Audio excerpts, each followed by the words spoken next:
Bom dia a todos, bem-vindos ao Grande Round Hospital de Clínicas 2014. Conta com a participação do Hospital de Clínicas, da Faculdade de Medicina da Universidade Federal do Rio Grande do Sul e da Fundação Médica do Estado do Rio Grande do Sul. Hoje o nosso tema será uma pergunta: estamos produzindo doenças? Para resolver essa questão, nós convidamos a professora Cariziane Polanzik, que é professora do Departamento de Medicina Interna e Médica do Serviço de Cardiologia do Hospital de Clínicas, que vai falar sobre iatrogenia na farmacoprevenção, e o Dr. Felipe Soares Torres, que é médico do Serviço de Radiologia do Hospital de Clínicas e que irá falar sobre iatrogenia na radiação diagnóstica. Vamos iniciar com a professora Cariziane Polanzik.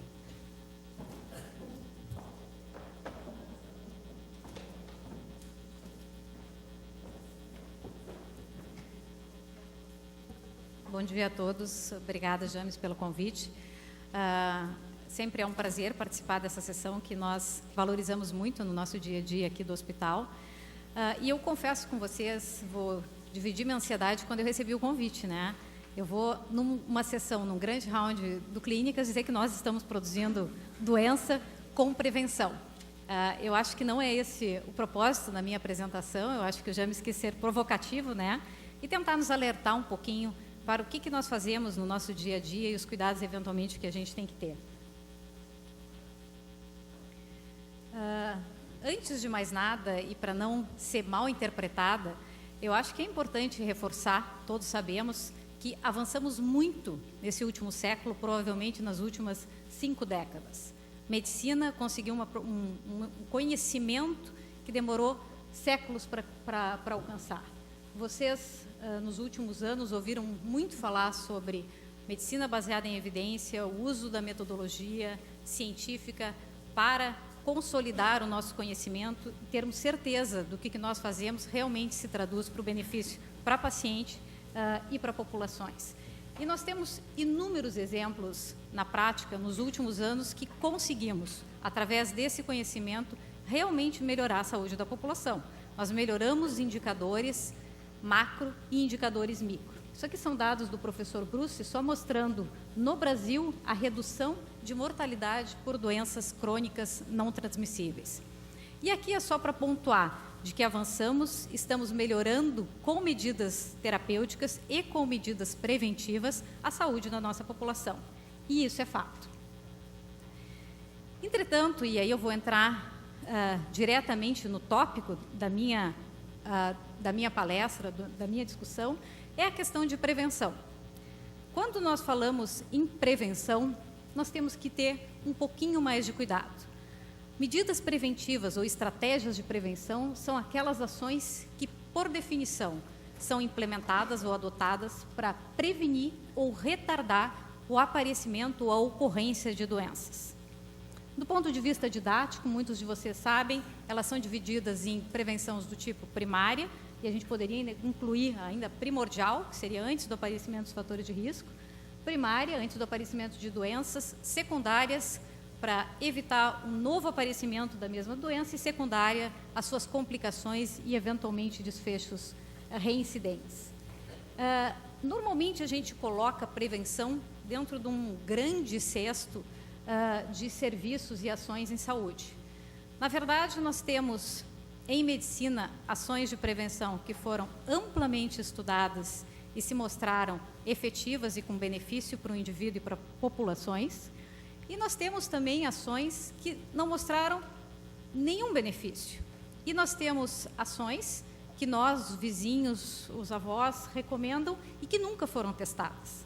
E é isso que eu vou dividir um pouquinho com vocês, porque eu acho que nós temos que separar o que é prevenção testada e o que são estratégias não testadas. E o outro ponto que a gente sempre fala é que prevenção é algo que vale a pena do ponto de vista econômico, porque o indivíduo não vai ter doença, então por isso que a gente tem que reforçar essas ações. E aqui um conceito que talvez muitos de vocês não saibam: prevenção não é econômica na maioria das vezes. Prevenção custa e eventualmente custa mais para o sistema do que tratar a doença. É outro valor que a gente busca quando a gente implementa a prevenção, não é só o aspecto financeiro ou econômico. E aqui falando um pouquinho das prevenções, antes de entrar em iatrogenia. Nós temos Inúmeros exemplos. Quem faz clínica, vocês aqui no ambulatório, no dia a dia, sabem do que os pacientes nos trazem, que estão fazendo para prevenir as doenças. E é impressionante o que surge no dia a dia. Desde o óleo de linhaça, alho já foi testado e já foi tentado para tudo que a gente pode imaginar. Ontem eu tive a oportunidade de entrar um pouquinho na internet e ver o que tem de ensaio clínico sobre alho. Gente, tem de tudo. Vocês não têm ideia do que o alho já foi testado, até candidíase vaginal. E eu não quis nem entrar nesse estudo. Nada funciona. Alho não funciona para isso. Para perder marido, talvez, alguma coisa. O resto, não. Ginkgo biloba. Os pacientes adoram ginkgo biloba. Eles precisam de alguma coisa para tirar o assombro da demência que está chegando. Não funciona ginkgo biloba. Mas testado, aparece, isso surge no dia a dia. Não vou entrar em situações específicas que ainda estão sendo testadas para algumas dessas medidas. Eu vou trazer muitos exemplos da CART, porque é o meu chão, e vou tentar colocar alguns outros. Nós temos estratégias de prevenção, tanto primária e secundária, focados em alguns aspectos dos fatores de risco. Por exemplo, aumento do nível de HDL. Vários ensaios clínicos, fármacos promissores, fármacos antigos, como niacina, fibratos, todos negativos em mostrar um benefício em aumentar o HDL com um fármaco com esse propósito para reduzir eventos cardiovasculares. Vacinas, esse é quase que nem o alho. O que tem de estudo sobre vacina? A vacina já foi testada e todos os dias no consultório alguém me pergunta, mas eu posso usar um centro? Eu posso usar um centro? O que eu vou dizer?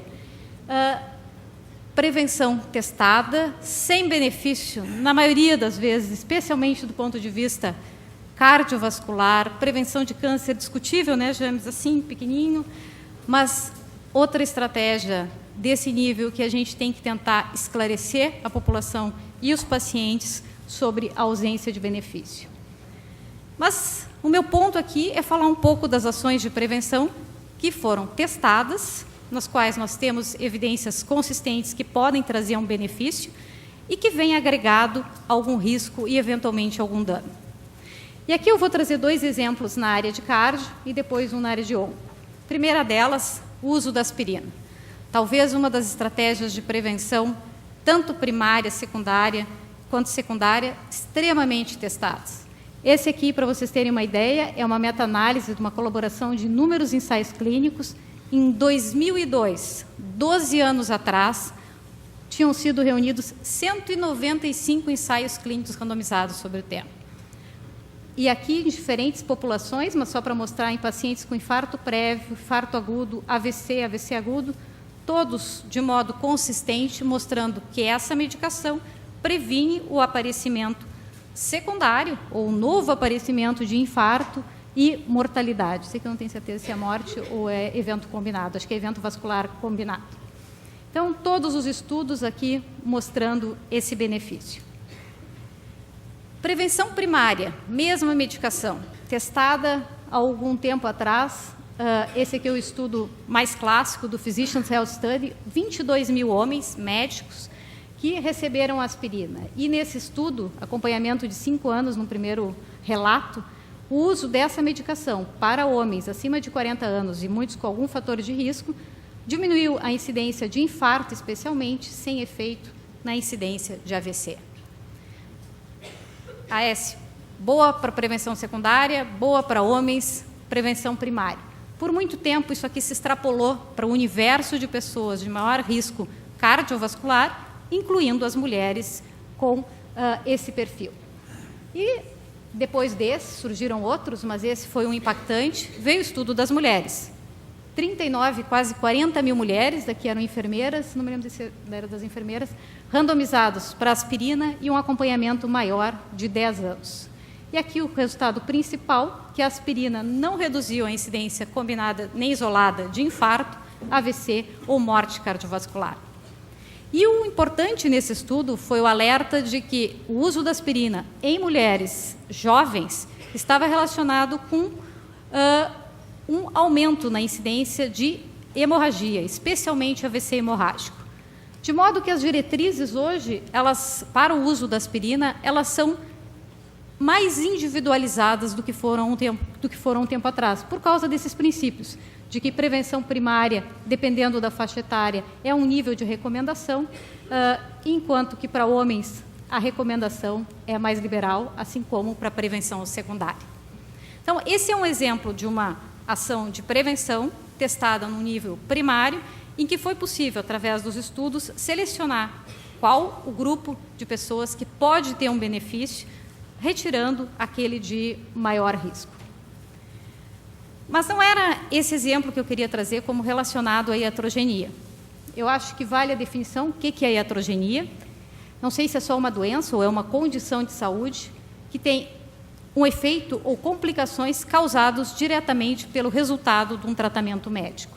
O termo deriva do grego e não tem só uma conotação de coisas ruins. Podem ser efeitos conhecidos, efeitos relacionados com uma terapia, e não deixa de ser uma iatrogenia. Quando a gente faz uma cirurgia, quem tiver da cirurgia que provoca uma cicatriz feia, um queloide, é uma iatrogenia, mas não necessariamente uma coisa mal ou intencional. Em farmacologia, especificamente, fármaco e iatrogenia refere-se, então, às doenças e essas alterações criadas pelos efeitos colaterais dos medicamentos. Tradicionalmente era focado no ato médico, mas hoje, se a gente olhar em qualquer dicionário sobre o termo, vale para todas as ações dos outros profissionais de saúde. E aí eu vou entrar num dos exemplos também da área de cardio, que são as estatinas. As estatinas foram fármacos testados amplamente nos últimos, provavelmente, 20 anos, que mostraram que a redução do nível de LDL associado com essa medicação e, eventualmente, outros efeitos chamados pleotrópicos têm um impacto em reduzir a ocorrência de eventos cardiovasculares. Um dos maiores estudos foi esse, o 4S, publicado agora 20 anos atrás, onde foram avaliados 4.444 homens, na maioria, um LDL inicial de 188. Eu estava olhando esses estudos esse final de semana, e aí eu me dei conta, eu acho que a gente não consegue encontrar mais um paciente com LDL de 188, né? Eu acho que mesmo aqui no nosso ambulatório, eles estão banidos, porque já usaram estatina em algum momento na vida deles. E esses estudos mostraram a redução ou melhora do perfil lipídico e uma redução expressiva da incidência de eventos. Aqui não aparece, mas na ordem de 25%, 30%. Com NNT, deixa eu voltar, bastante baixo. 12 pacientes com esse perfil sendo necessários tratar por 5 anos para prevenir eventos combinados. Logo em seguida, inúmeros estudos, também mais de 15 anos da publicação dos mesmos, prevenção primária. E aqui, um deles, paciente de muito alto risco, aqui um LDL de 192, esse paciente certamente a gente não acha mais, mas mostrando os mesmos resultados, melhora do perfil lipídico e melhora da incidência de eventos cardiovasculares, com NNT um pouquinho maior. 2010, nós temos já uma meta-análise de 2013. São mais de 200 mil pacientes testados em ensaios clínicos randomizados, só de prevenção primária ou primária alto risco cardiovascular, mostrando de modo bem expressivo a importância do uso dessa medicação para reduzir eventos cardiovasculares e, quando combinado no todo desses estudos, com impacto até em reduzir a mortalidade. Todo mundo usa estatina, quase na água. Nós estávamos quase adicionando junto a estatina com flúor para ver se tinha algum benefício e a gente poderia comer o nosso churrasco tranquilo. Não é bem assim. E acho que esse é o propósito desse grande round. Começaram a surgir sinalizações, e isso já vem provavelmente de mais de 10 anos, de que o uso das estatinas estava relacionado com uma maior incidência ou aparecimento de diabetes nessa população. Várias subanálises dos ensaios clínicos randomizados principais, estudos de corte, diferentes formas de olhar essa informação. E acho que agora a gente pode dizer que essa informação acaba ficando mais consolidada. As estatinas, sim, estão associadas com uma maior incidência de desenvolver diabetes. Independente do nível de LDL baixo, independente relacionado com o IMC basal da população e relacionado também com a idade da população no início. Inúmeros estudos tentando achar uma plausibilidade biológica e um mecanismo pelo qual as estatinas poderiam estar relacionadas com o desenvolvimento do diabetes. Eu não vou entrar nesse nível de detalhes, mas o importante é uma análise, e eu quero reforçar isso aqui, de que, apesar desse risco estar embutido, ele compensa o benefício que foi descrito. Para vocês terem uma ideia, se nós pegarmos 250 pacientes e tratarmos por 4 anos com estatina, provavelmente nós vamos atribuir o aparecimento de um caso de diabetes ao uso da medicação. Mas, ao longo deste período, dos 250 indivíduos que usarem estatina, nós vamos ter prevenido 5,4 vezes ou uma morte ou um infarto agudo do miocárdio. Então, na balança de risco-benefício, vou aumentar a incidência de diabetes, ou de intolerância à glicose em alguns casos, e prevenção de eventos duros, a gente, às vezes, fica no uso da medicação para prevenir. Mas aí entra o nosso uso criterioso em pesar risco e benefício que a medicação está me oferecendo. Aqui é só para mostrar que análises recentes têm tentado relacionar isso com a dose da estatina, e existe uma associação, sim. Quanto maior a dose de estatina, quanto mais potente a estatina, uma dose equivalente mais potente, maior é essa incidência de diabetes, assim como maior o benefício na prevenção de eventos cardiovasculares. Isso aqui é uma análise dos estudos que compararam dose alta com dose moderada de estatina, e eles mostraram que um NNT, ou um número de pessoas necessárias para tratar com estatina em dose alta para prevenir um evento cardiovascular, é na ordem de 155. Esse mesmo número para a ocorrência de um diabetes é na ordem de 500 indivíduos. Então, normalmente, a proporção fica de 1 para 5, 1 para 6. Mudando um pouquinho de tema, segunda causa, né, de eventos, câncer. Nós temos um exemplo bastante semelhante na área, que é a prevenção com terapia hormonal, prevenção primária em mulheres com alto risco de câncer de mama. Eu tive que dar uma estudada um pouquinho mais nesse assunto agora para apresentar para vocês.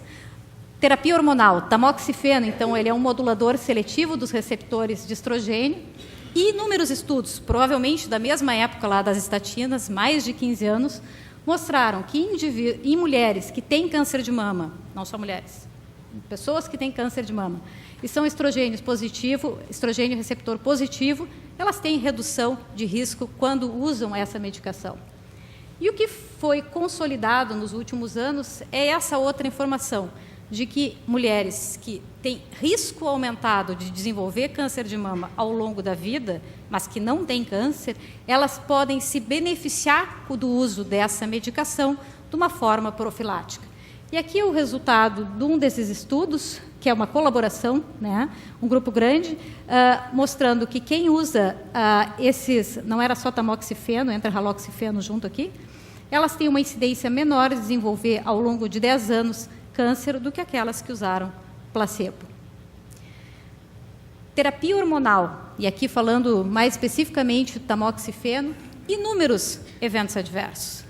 Fogacho, sudorese noturna, ressecamento, enfim, sintomas de climatério.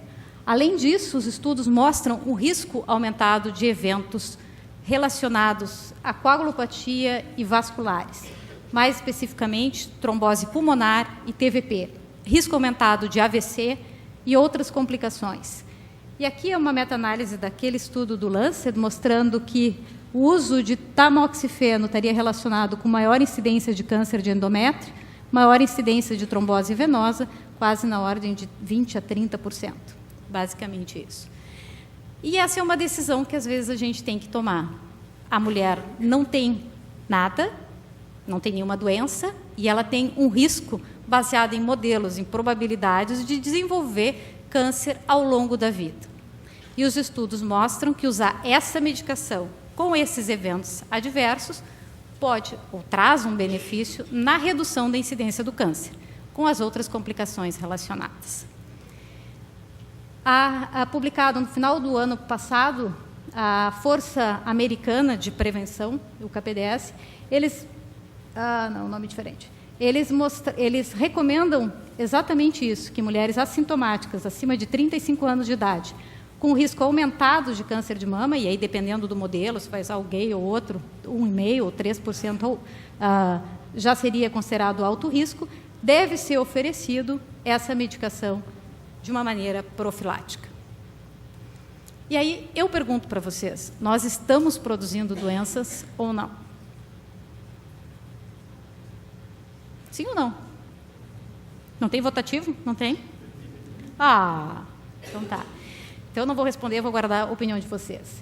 Eu acho que a resposta, a gente vai ver a opinião de todos, mas antes de dizer se estamos produzindo doenças ou não, eu acho que como uma mensagem desse grande round, seria de que, na medida em que nós precisarmos tomar decisões relacionadas à prescrição de um fármaco, uma terapia medicamentosa, para a prevenção de uma doença, nós temos que ter bastante cautela e ser, eu diria, muito rigorosos. Eu acho que a gente tem que ter certeza do benefício e da segurança do que a gente está prescrevendo para o paciente. Isso, para mim, tem que ser documentado e de modo consistente. Eu acho que nós temos que ter um olhar crítico para avaliar qual é o benefício que está sendo oferecido para esse indivíduo, qual é o risco que está sendo atribuído também. E nós temos que exercitar mais na nossa prática da medicina chamada decisão compartilhada. O paciente ele tem que participar desse processo, conhecendo e sabendo todas essas informações. E eu acho que isso a gente deixa ainda um pouco a desejar. Obrigada.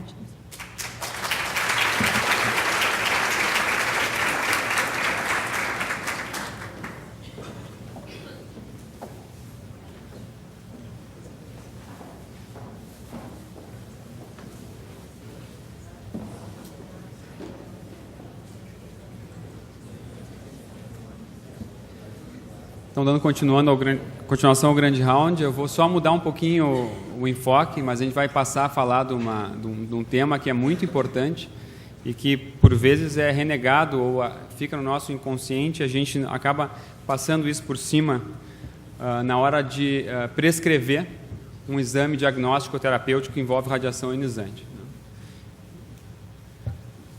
A introdução já foi feita pela professora Carise sobre o termo iatrogenia, eu aproveitei disso, já sabia que eu ia ser o segundo, já pulei esses slides. A gente tem que pensar aqui como dano, né? Iatrogenia, nesse caso da radiação diagnóstica, para a gente tentar responder essa pergunta, como dano. Mas na radiação, principalmente, além de dano, a gente tem que pensar em risco, que é a probabilidade de desenvolver um evento desfavorável em relação ao uso desse método com radiação ionizante. Isso aqui que a gente faz no nosso dia a dia é balancear o risco de alguma prescrição que nós estamos fazendo, e a gente tem que considerar que sempre o risco ele é a função da probabilidade de ocorrência e da gravidade da ocorrência. Se é um risco de probabilidade moderada, mas a gravidade é muito baixa ou não inexistente, a gente acaba tendo ele como aceitável. E do contrário, é um risco elevado. Mas sempre a gente vai ter que colocar na balança, né, a relação risco-benefício. A maioria das vezes, a gente sabe muito bem o benefício, às vezes não tanto, como mostrou a professora Carise, mas a gente sabe bem o benefício e a gente acaba negligenciando o risco ou acreditando que ele é inexistente, focando principalmente no benefício. Mas a gente tem que olhar aqui, esse grande round é para isso, a gente olhar os riscos que estão associados com a radiação ionizante. Basicamente, são de dois tipos. Essa apresentação vai ser principalmente sobre riscos estocásticos, mas existem os determinísticos e os estocásticos. Os riscos determinísticos, esse gráfico aqui é bem ilustrativo, ele é um risco que o desenvolvimento dele é proporcional à dose. Ou seja, a partir de um certo limiar de dose, vai acontecer o dano tecidual. Né? E a gravidade, né, aqui do inglês severidade, é dependente da dose. A partir do limiar, quanto maior a dose de radiação, mais grave é o efeito. E aqui tem alguns limiares de dose, a gente não precisa guardar nesse momento esses números, mas para mostrar que isto aqui acontece. E acontece, não é tão infrequente de acontecer, de a gente chegar nessas doses e ter esse tipo de desfecho de efeito determinístico da radiação. Esse é um exemplo da literatura, é um exemplo um pouco dramático, mas é um exemplo real, de um paciente que fez um procedimento que durou um pouco mais do que o esperado, numa sala de hemodinâmica, não foi só diagnóstico, mas foi terapêutico também, e desenvolveu ao longo de algumas semanas, acabou com essa úlcera, que o paciente foi pingando de médico em médico, achando que estava com zóster, não sabia o que era, tomou tudo que é tipo de tratamento, e só depois, como o desenvolvimento é semanas, foram ver que estava relacionado àquele procedimento longo que ele fez. Então, isso aqui é uma coisa real, que existe. A gente não vai entrar em detalhes desses riscos, porque a ideia principal é falar sobre os riscos estocásticos, que são diferentes dos determinísticos. Os riscos estocásticos da radiação, que é esse gráfico da direita, vocês podem ver que não existe mais aqui gravidade. O que existe é o risco. A gente está trabalhando com risco, que ele vai aumentar e vai ser proporcional à dose, sem nenhum tipo de limiar a partir do qual o efeito vai se desenvolver. O efeito vai ser diferente, dependendo da idade, do sexo do indivíduo, mas é principalmente uma relação entre o risco. Ele está relacionado a uma probabilidade de ocorrência. Não é que ele vai ocorrer, isso é uma chance maior de que ele venha a ocorrer. E o principal é a neoplasia e defeitos genéticos que serão passados a gerações adiante.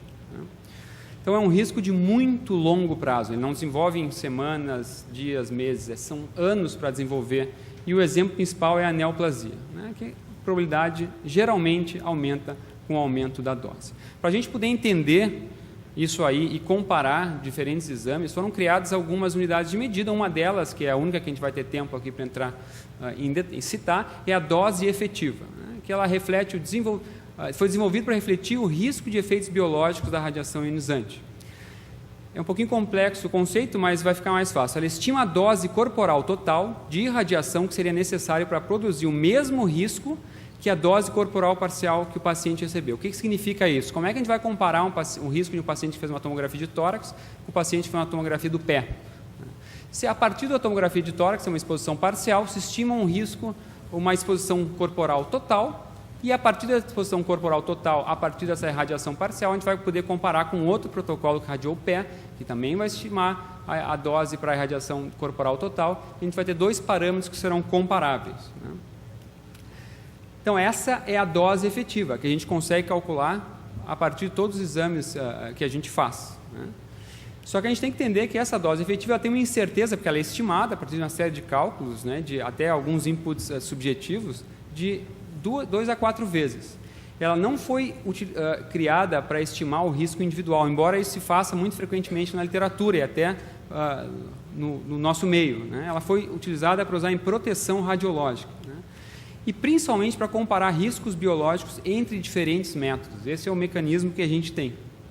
E aqui são algumas doses típicas de algumas fontes de radiação.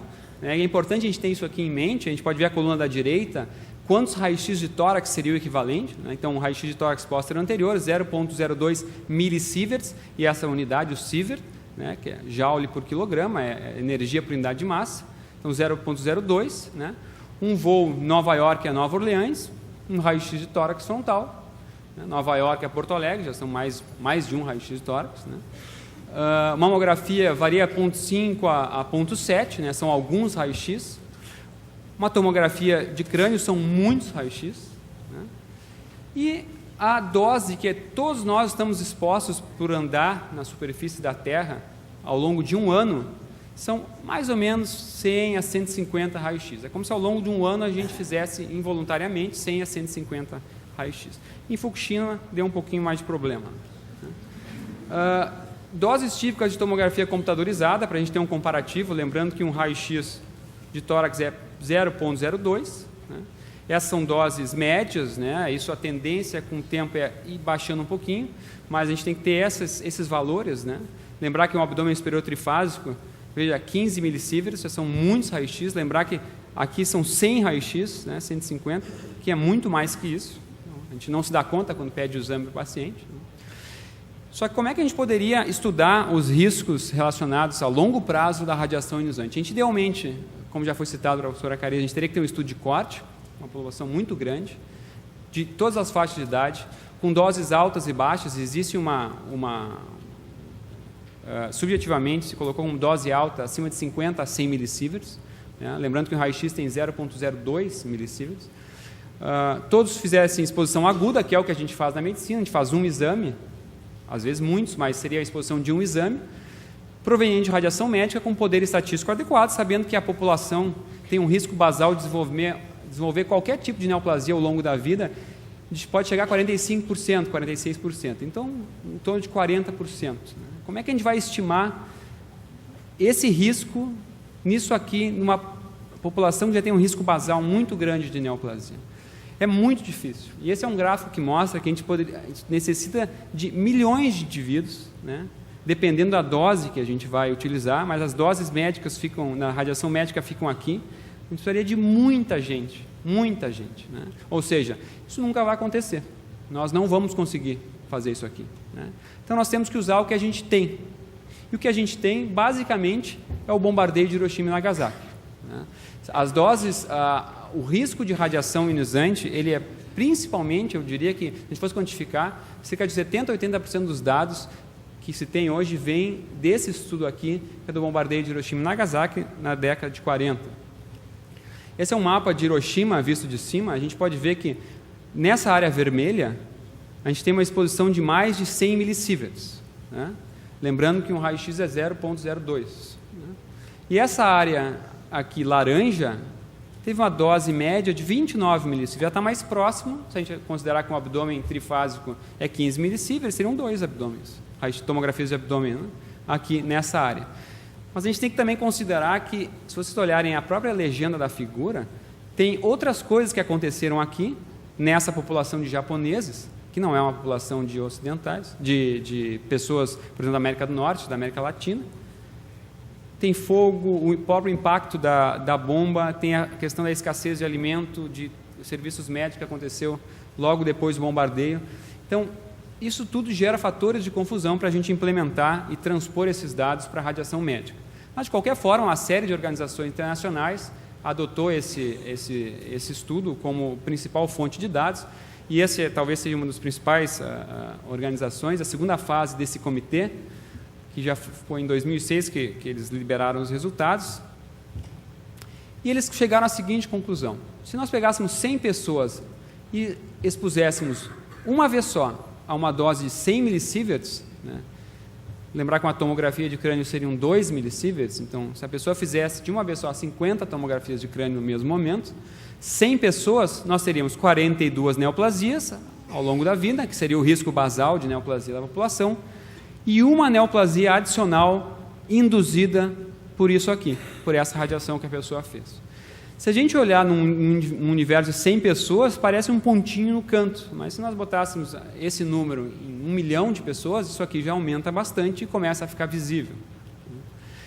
Mas algumas considerações têm que ser feitas quando a gente transpõe esses dados, né? Nós temos a maioria absoluta dos dados que se tem, embora já existam dados nessa zona aqui, mas a maioria é acima de 100 millisieverts, né, que é do estudo dos japoneses. E abaixo daqui, vocês podem ver que é tracejado, isso aqui são hipóteses, né? E a hipótese mais aceita hoje em dia, embora seja muito controverso, é essa hipótese de linear sem limiar, ou seja, pegar uma linha reta e traçar para cá. O que quer dizer? Que qualquer dose de radiação se associa com um risco aumentado de indução de neoplasia. Isso aqui é extremamente controverso, é uma briga de foice na literatura, mas existe um corpo grande de indivíduos, aí, de grupos internacionais, que aceita como a melhor coisa que nós temos é essa hipótese linear sem limiar. E o problema para nós médicos, que a radiação que nós usamos na medicina, cai justamente nessa faixa de dose aqui, que é a faixa de dose onde os dados são extrapolados. São extrapolados da extrapolação, né? Então, nós temos um problema aqui. Entretanto, é o que melhor, segundo um grupo grande de indivíduos, melhor modelo que consegue explicar essa relação. E aqui eu trago esse boxinho, mostrar que são as organizações internacionais com posições definidas a respeito dessa hipótese para doses menores de 100 millisieverts. Então, nós temos um grupo grande, onde as principais estão aqui, né? A International Commission, as Nações Unidas, né? e os norte-americanos, né? Eles acreditam que, com a controvérsia que existe aqui dentro, mas existem outras sociedades importantes que acham que não, que isso aí não explica de forma que os dados que a gente tem na literatura eles não conseguem ser explicados por essa hipótese. Então, há uma controvérsia nesse ponto. De qualquer forma, independente da controvérsia, acima de 100 millisieverts, aqui é 0,1 sievert, não tem muita controvérsia. Acima daqui, parece que os dados realmente confirmam que existe um risco aumentado de indução de neoplasia. Bom, mas a medicina, a gente trabalha nessas doses aqui. Pois é, parece que não. Esse é um estudo publicado no JAMA de 2010, aqui são uma coorte de indivíduos com doença cardíaca, fizeram vários estudos ao longo de um relativamente curto período de tempo, e a gente pode ver aqui o número de pacientes, não é um estudo tão grande, mas é um estudo muito dramático, mostrando que nós temos vários pacientes que caem na faixa, inclusive acima de 200 millisieverts. Esse boxzinho aqui, 100 millisieverts, seria ali, ó. E esse box é justamente a linha azul. Tem muita gente, olha, teve um indivíduo aqui que quase chegou a 1000 millisieverts ali. E aqui não existe nenhuma controvérsia, praticamente, de que isso aqui existe uma chance aumentada de indução de neoplasia. Mas como é que a gente vai colocar isso no indivíduo que a gente está no nosso consultório, que a gente está pedindo um exame?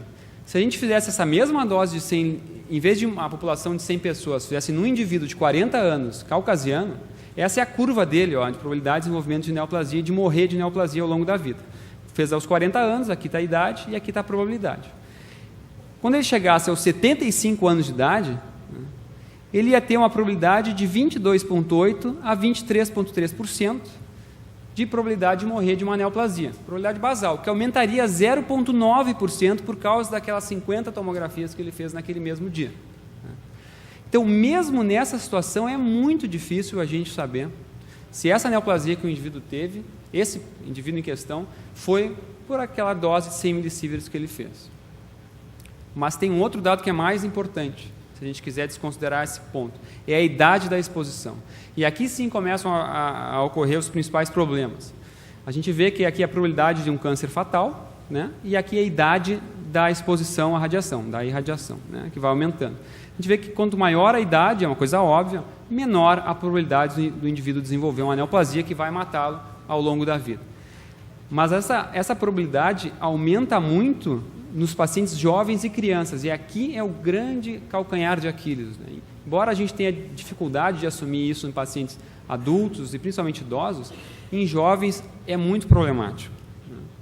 E qual é o grande vilão disso aí? É a radiação médica. Em 1980, 82, a gente vê que 81% da radiação que nós somos expostos durante o nosso dia a dia ao longo de um ano vinha de fontes naturais, do solo, de várias coisas, né? 81%. Isso mudou dramaticamente para 2006. Em 2006, 50%, via de regra, vem da medicina. Então, isso aqui mudou, né? A gente adicionou muita radiação médica em cima da população. A ponto de que, se você olhar a dose natural de radiação, que aqui está 2,4 millisieverts, que é esse verde aqui, e aqui são a fonte da radiação, ao longo dos anos, as diferentes pesquisas foram feitas, principalmente nos Estados Unidos, mas também na Alemanha, a dose de radiação médica foi aumentando, tanto que ultrapassou a radiação que a gente recebe dos raios cósmicos, do solo, etc. Né?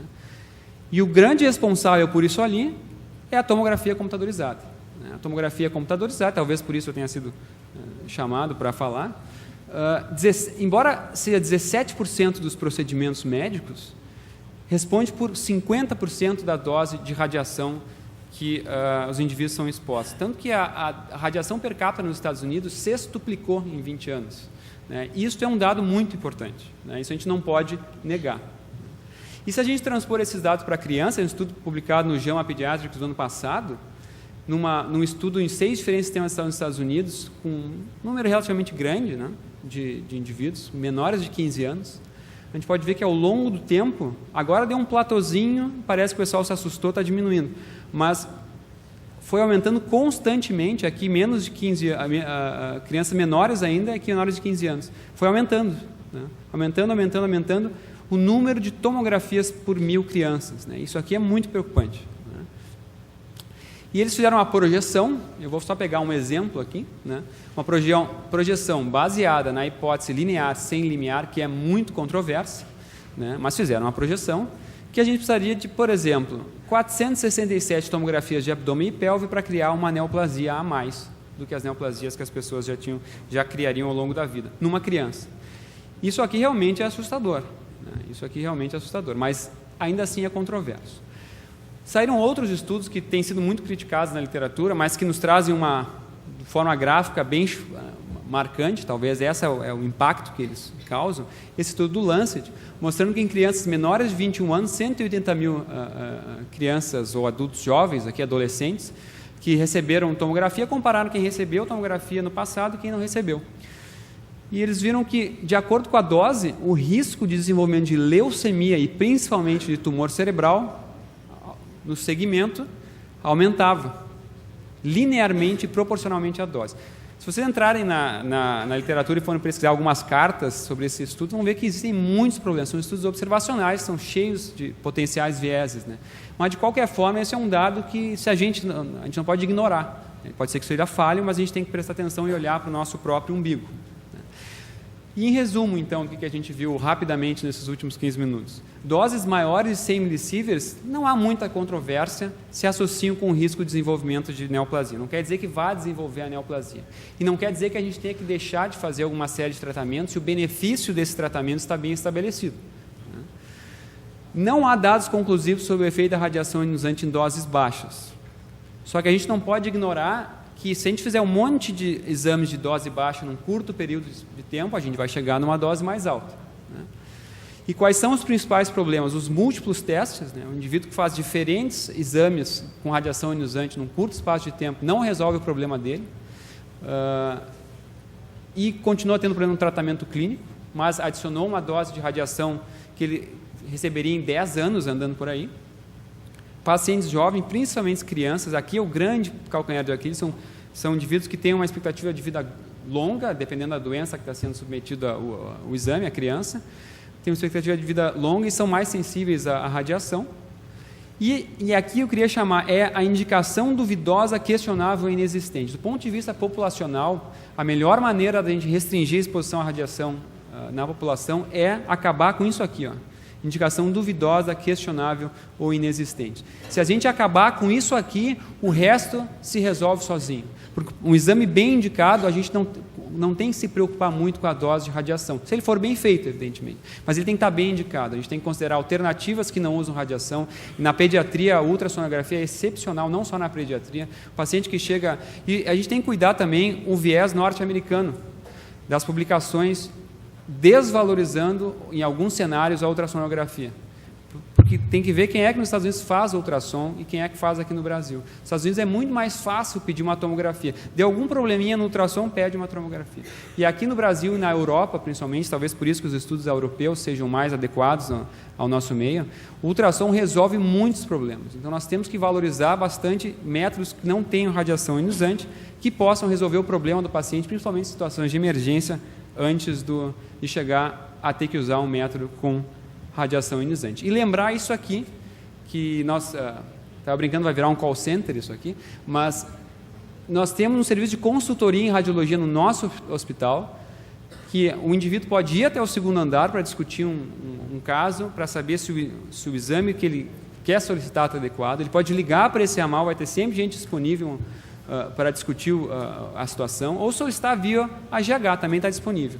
E temos o serviço de física médica e proteção radiológica, que está disponível também, principalmente aos médicos do hospital, que queiram esclarecer dúvidas ou questões relacionadas à proteção radiológica e à física das radiações. O pessoal está sempre disponível também.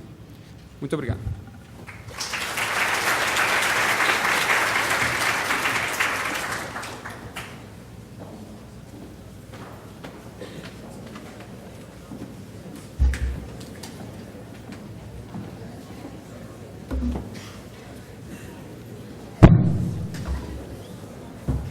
Com o objetivo de motivar para os debates, eu vou pedir que sejam projetadas as questões para que se possa fazer a pesquisa interativa.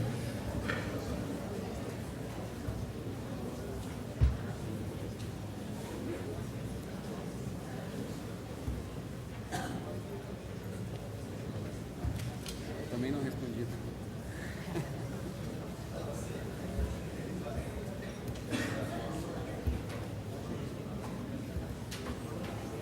Eu vou pedir para a professora Carize, então, fazer a leitura das suas questões. Bom, o tema não tinha certo e errado, né, gente? Então, as perguntas, fica muito mais a opinião de vocês do que a gente conversou. Primeiro, Se na opinião de vocês, junto com as estratégias de farmacoprevenção, nós podemos e estamos produzindo doenças, sim ou não? Eu não sei onde é que marca, eu tô meio... É mão, assim? Não, tem o sistema, né? Tem o sistema onde?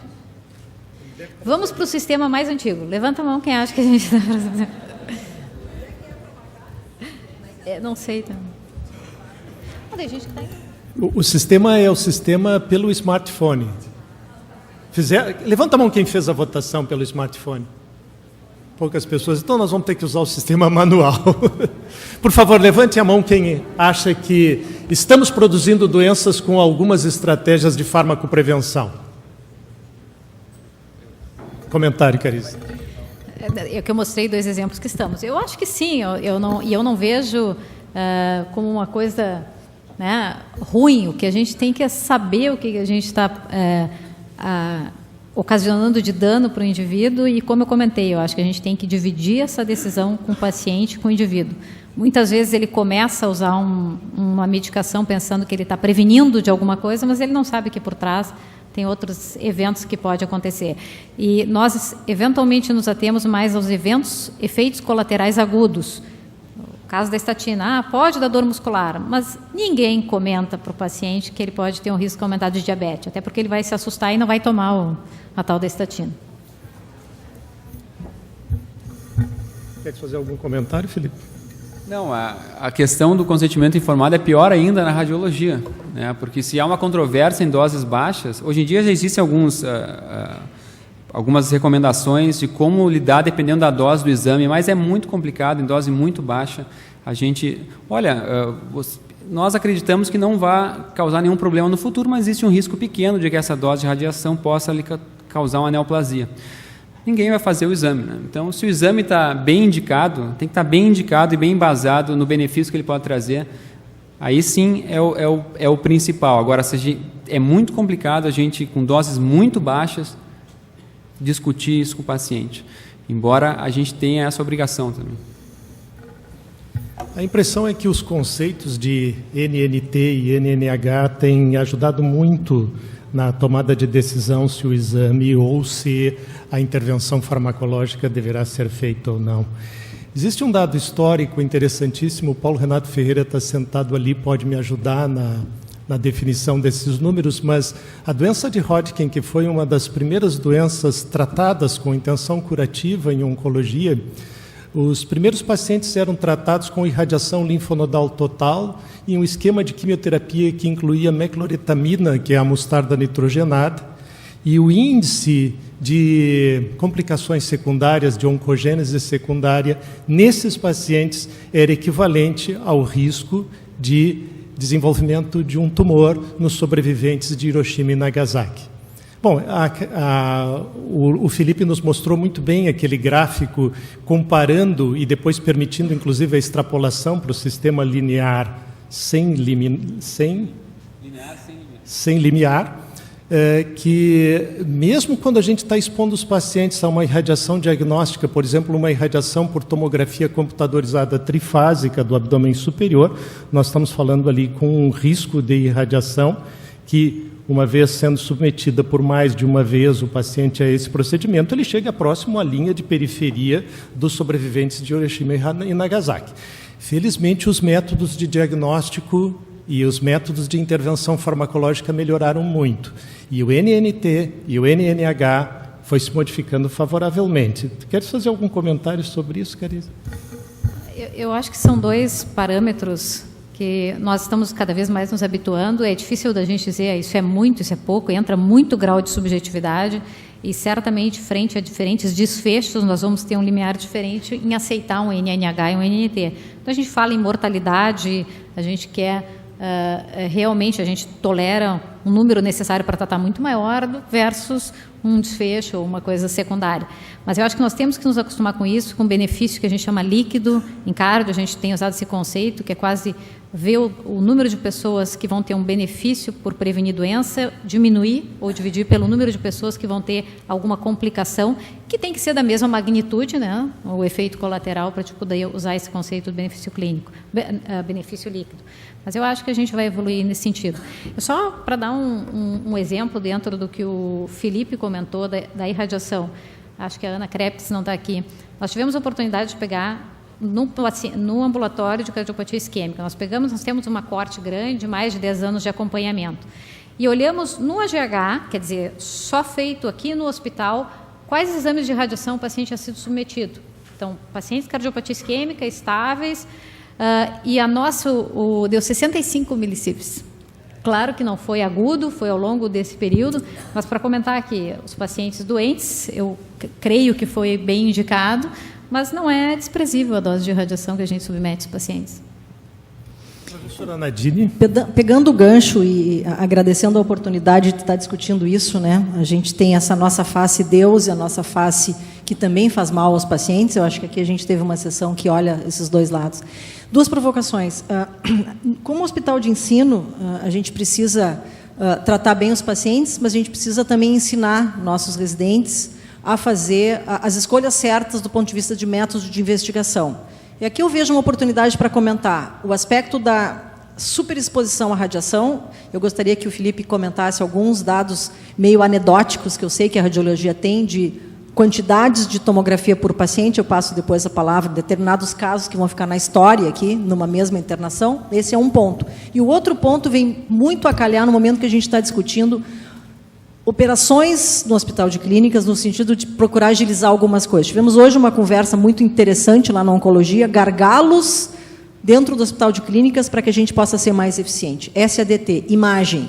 Ontem conversamos com o Vedolin, nós temos aí um backlog de 3.000 ressonâncias sem a possibilidade de interpretação, vamos ter que fazer medidas drásticas com a ressonância e vamos a caminho em relação a tomo. Então, linkando as duas coisas, segurança e qualidade no atendimento, ensino, escolher corretamente qual é o método, a indicação precisa ser custo-eficiente no uso do recurso público e proteger o paciente de radiação efetiva. Esse é o nosso papel num hospital como esse, e o elan de fazer um exame a mais, também a gente tem que saber conter dentro de um contexto de ensino com responsabilidade. Eu queria comentários nessas coisas assim mais anedóticas e como a gente pode evoluir para a racionalização dos nossos exames.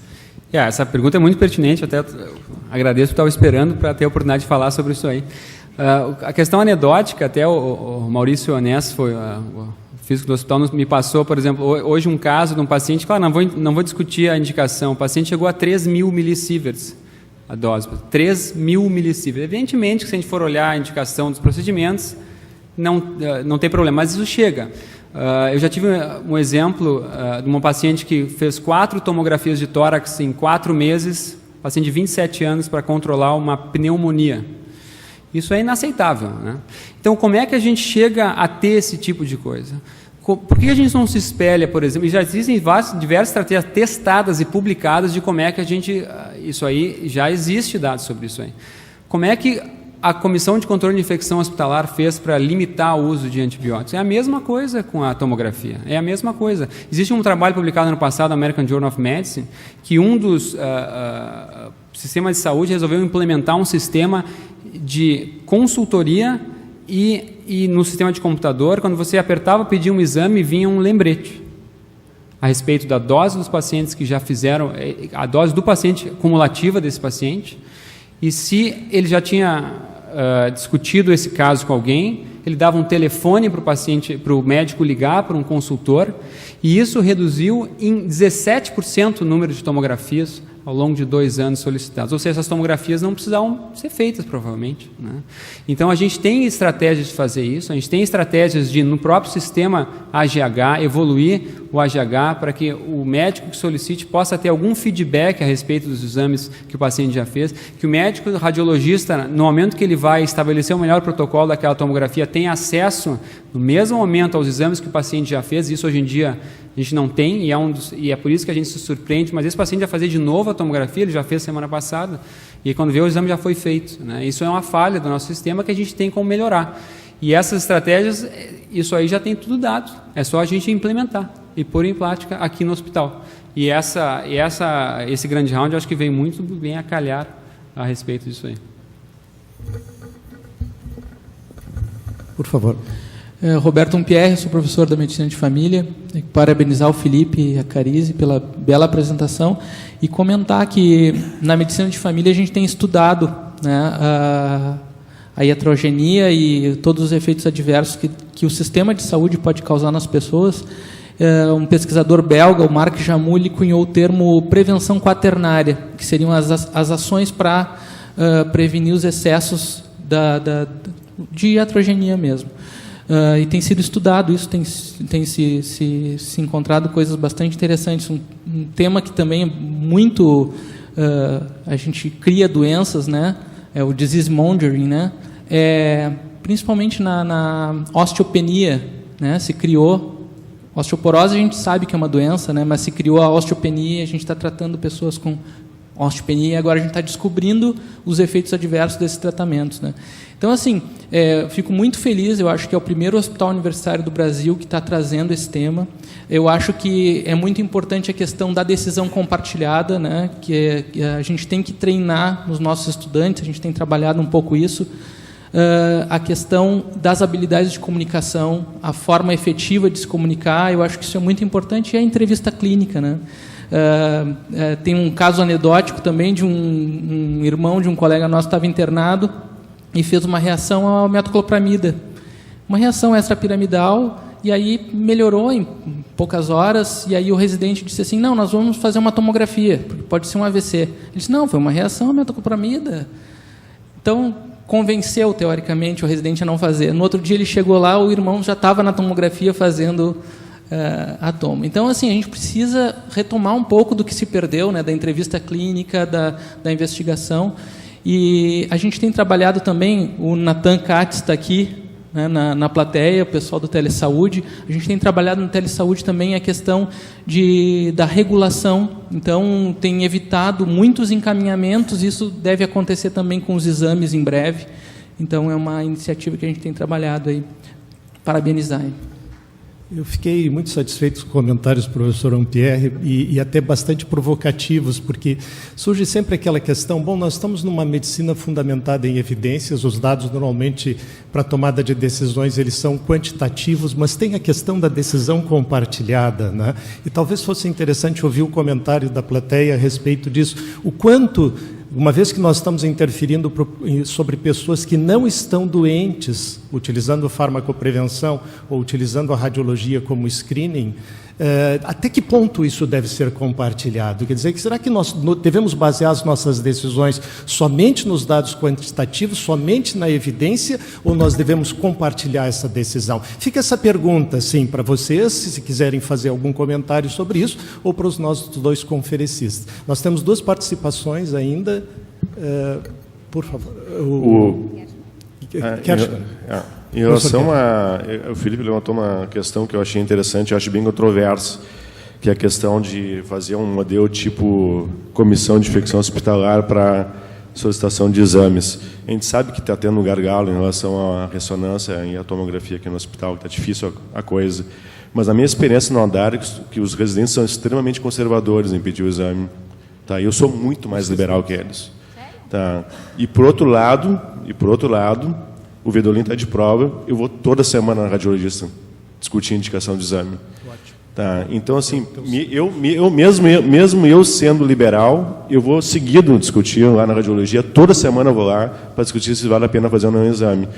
Porque eu aprendo bastante com isso aí. Mas eu acho que o sistema de consultoria é muito adequado. O sistema de comissão de infecção hospitalar para a solicitação de exame de radiologia, eu sou completamente contra. Não, foi um exemplo de que existem mecanismos para a gente tentar reduzir esses exames em excesso. É a ideia, não no conceito, não no como é que é. Você pede o exame e tranca. Isso aí não realmente é complicado. O professor Gershman vai estar na semana que vem sendo discutidor do nosso caso da anatomoclínica. É uma prévia para que vocês compareçam, viu? Professor Jair Ferreira. Não, por favor. Microfone, professor Jair.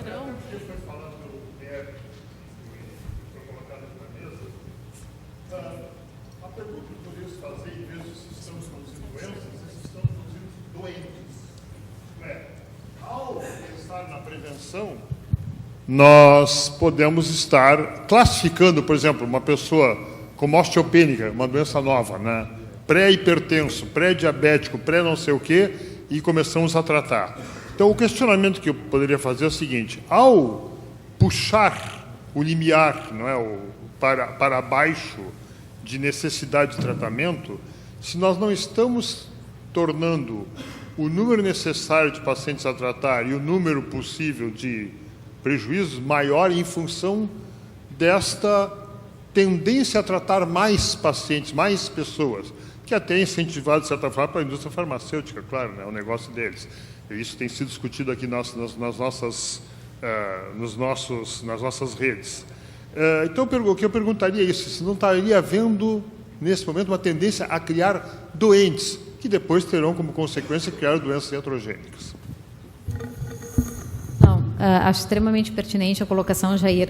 É claro que quando a gente fala criando doenças, eu acho que o estresse e a ansiedade que tu gera não deixa de ser uma doença. Tu cria em algumas pessoas, e a gente não tem como avaliar quem é que vai se sentir muito, não é traumatizado o termo, mas talvez mobilizado, vai mudar a sua forma de pensar por achar que seu risco de desenvolver câncer é maior.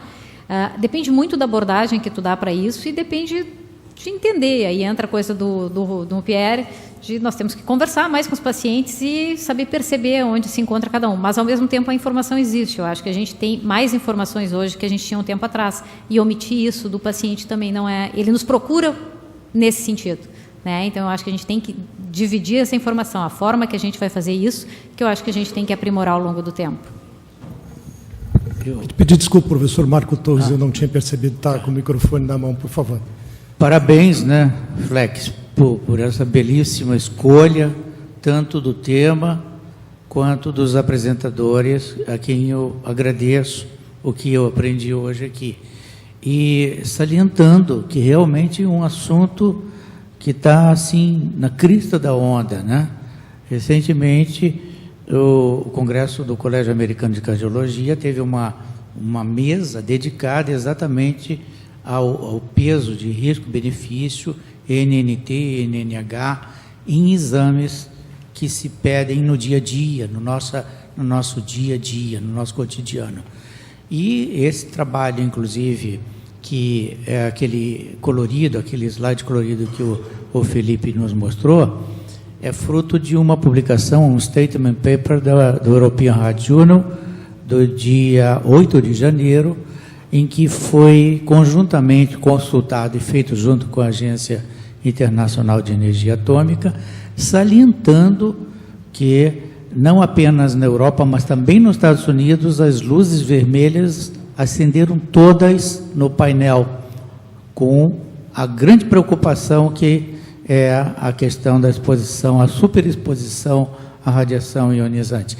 Evidentemente que isso não quer dizer que não se vai pedir, mas, sem dúvida nenhuma, os riscos não são desprezíveis, não são só do paciente, são também de quem faz os exames, não é? E isso também tem que ser salientado, porque, na verdade, entre os fazedores de exames com radiação ionizante, os cardiologistas ainda são mais, digamos assim, afoitos do que os radiologistas. Eles são os líderes de que mais sofrem as consequências da superexposição à radiação ionizante. Obrigado, professor Marco. Eu queria agradecer à professora Carize Polanzik pela apresentação, brilhante apresentação, ao professor Marco Torres também, ao professor Felipe Torres pela sua apresentação em relação à iatrogenia da irradiação, a presença de todos vocês, as perguntas extremamente pertinentes, a oportunidade que a gente tem de troca de ideias nesses grandes rounds do Hospital de Clínicas. Até a próxima.